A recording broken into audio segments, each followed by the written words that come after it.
What's going on, everybody? Yvonne here. Sa panahon ngayon, kailangan na ng mga business ng mas efficient na paraan para ma-manage ang day-to-day tasks nila. At dito pumapasok ang High Levels AI Employee. Kung naka-experience ka ng magtrabaho sa isang business, siguradong makaka-relate ka sa dami ng nangyayari araw-araw. May iba't ibang requests na pumapasok. May mga nag-fill out ng website forms, may mga nag-reach out, may mga nagka-cancel ng appointments, kailangan mag-send ng SMS, mag-send ng email, ang daming sabay-sabay na tasks. At dito talaga nagiging useful ang AI employee. Ang dami nitong features na built-in. Medyo nakaka-amaze pa nga mula sa pagtulong sa reviews, paggawa ng phone calls, pag-respond sa emails, hanggang sa pagtulong gumawa ng content. Nandyan na lahat. Kaya kung gusto nyong pataasin ang customer engagement habang sinisiguradong mas smooth ang takbo ng operations nyo, para sa inyo ang video na to. Dahil dadaanan natin step by step kung paano gamitin ang AI employee. So simulan na natin. First things first.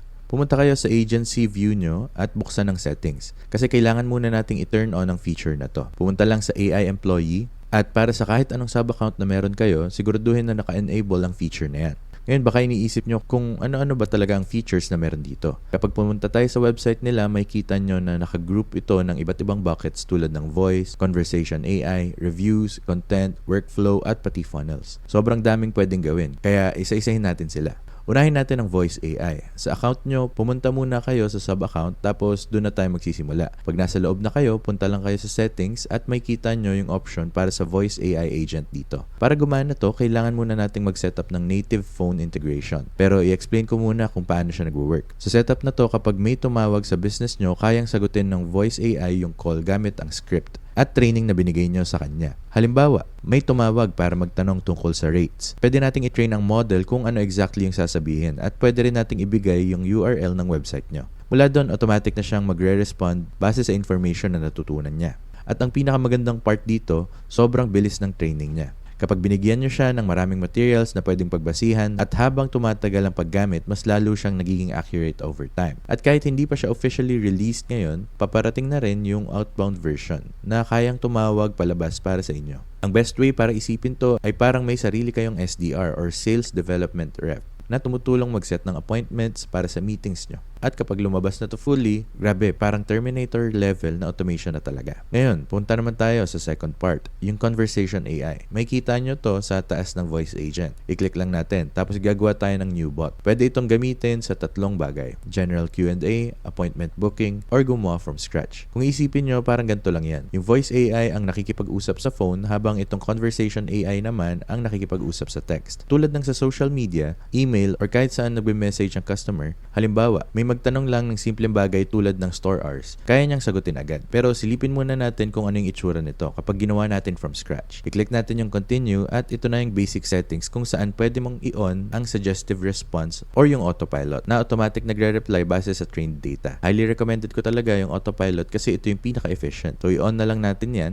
Pwede mo ring piliin kung saang channel siya magiging active. Pwedeng Instagram, Facebook chat widget, yung nasa corner ng site, live chat, WhatsApp at iba pa. Ang current pricing niya ay around 2 cents per response. Na okay na rin kasi makakatipid ka naman ng sobrang daming oras. Kapag pumunta ka dito sa bot training, dito mo ilalagay yung URL kung saan niya kukunin ang information. Ang galing nito kasi automatic niyang i-scan ang website mo. Tapos, boom! Alam niya na agad yung sagot base sa data na binigay mo. Kung may manual kayo para sa employees na ginagamit araw-araw, magandang gawing text form yun at ilagay dito para mas madaling maintindihan ng system. At syempre, wala tong vacation or sick leave. Baka nga ako na tong AI at hindi nyo pa napapansin. Pag pumunta ka naman sa bot goals, dito mo pwedeng baguhin ang personality, intent, additional information, at kahit custom values. Depende sa gusto mong mangyari. Pwede rin mag-set ng specific actions tulad ng appointment booking, pag-trigger ng workflow, pag-add ng contact info at iba pa. At kung gusto mong i-check kung maayos na ba lahat, pwede mong gamitin yung test bot feature dito, kung saan pwede kang makipag-usap mismo sa bot at makita kung gumagana siya ng tama. Ngayon, yung third component naman nito ay ang Reviews AI at makikita nyo to kapag pumunta kayo sa Reputation tab dito. I-click lang natin yung settings at nandyan na ang Reviews AI. Sa madaling salita, ito yung feature na tumutulong sa inyong mag-handle ng customer reviews. Halimbawa, may restaurant or mechanic shop kayo at araw-araw may nagiiwan ng reviews sa Google or kahit saan pa. Kahit positive man or negative, kapag sumasagot ang owner sa bawat comment, sobrang ganda ng dating nito sa customers. Pero kadalasan, minsan, wala ng oras or bandwidth ang business owners para sagutin isa-isa ang lahat ng reviews. Dito pumapasok ang Reviews AI. Kasi kaya na nitong gawin yun para sa'yo. Sa ngayon, available pa lang ang feature na to para sa Google at Facebook reviews. Pero malamang madadagdagan pa yan sa future. Ang pinakamagandang part dito, pwede mong iset ang brand voice or kung paano magsalita ang brand mo. Dahil dito, lahat ng responses ay magiging customized at parang galing talaga sa brand mo.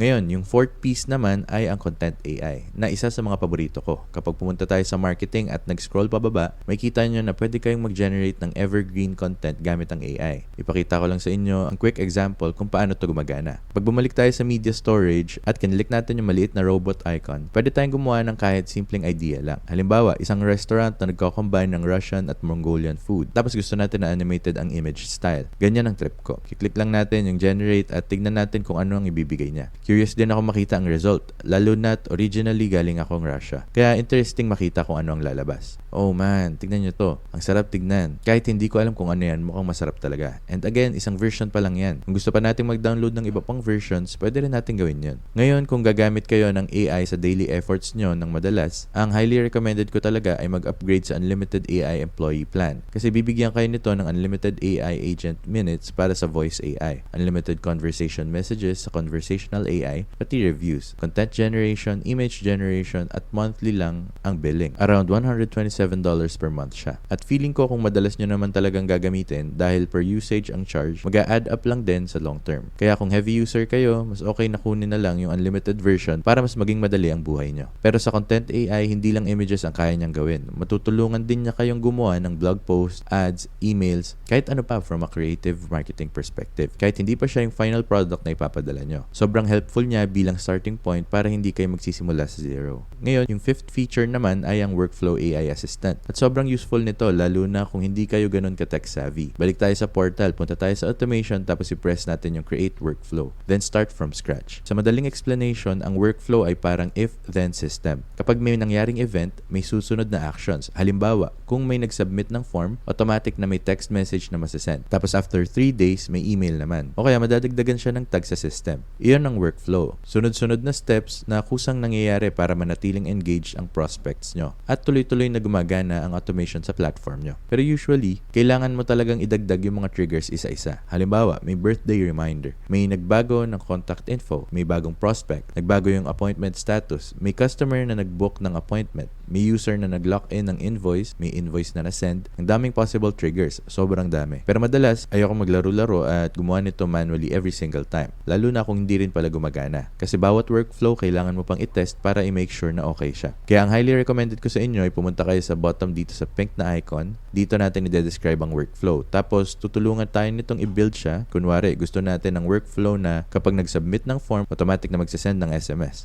Boom. May kita nyo, sinasabi na niya mismo step by step kung ano ang gagawin. Trigger, form submitted. Tapos action, send SMS. At tinuturo pa niya kung anong field or property ang ilalagay. So basically, parang ginagawa na niya para sa inyo. May mga suggested actions din na pwede mong idagdag. Tulad ng pag-email sa customer, pag-update ng contact field, pag-add ng tag, or pati internal notification. Bukod sa pag-describe ng workflow, pwede ka rin magtanong habang binibuild mo siya. Halimbawa, gusto ko na pagkatapos mag-submit ng form, magsasend kang text, tapos may email naman after 4 days. Ayan, same as before. Binibuild na niya para sa atin step by step, trigger by trigger, kung ano yung mangyayari. Tapos, kung may questions ka pa, pwede mo siyang i-ask habang ginagawa mo yung workflow. At may kita nyo, nagbibigay siya ng step by step direction kung ano exactly ang kailangan idagdag para gumana yung workflow. So, may trigger, tapos may action na mag-send ng SMS. Tapos, send ng email, at nagre-recommend pa siya ng ibang actions na pwede mong idagdag. So, pwede itong maging super useful kapag nagde-design kayo ng workflows nyo. Kasi madalas kapag gumagawa ako nito, may mga mali pa rin akong nagagawa. And ayoko talaga pag may nasisira. So, lalaro ko lang tong feature na to para matulungan kayong mag-brainstorm at mas matutunan nyo kung paano gumagana yung system.